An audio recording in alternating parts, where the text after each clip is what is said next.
রাজধানীর পল্লবীতে সিএনজি চালককে হত্যা করে সিএনজি ছিনতাই চক্রের মূল হোতাসহ ৫ জনকে গ্রেফতার করেছে র্যাব।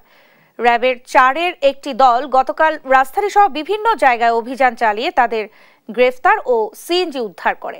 সকালে সংবাদ সম্মেলনে এই তথ্য জানায় অধিনায়ক লেফটেন্যান্ট কর্নেল মোহাম্মদ মাহবুব আলম।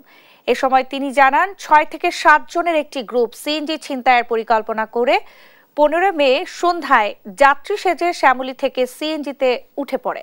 তারপর ৬০ ফিট হয়ে বিভিন্ন জায়গায় ঘুরে পল্লবী এলাকায় সিএনজি চালক আব্দুল মজিদ বাচ্চুকে হত্যা করে পল্লবীতে লাশ ফেলে পালিয়ে যায়। এদিকে সাভারে রং মিস্ত্রি শাহিন হত্যার ঘটনায় প্রধান আসামি মেহেদী হাসানকে একটি বিদেশি রিভলভার সহ গ্রেফতার করা হয়েছে। পূর্বশত্রুতার জেরে ধরে কথা কাটাকাটির এক পর্যায়ে মাথায় গুলি করে হত্যা করে মেহেদী।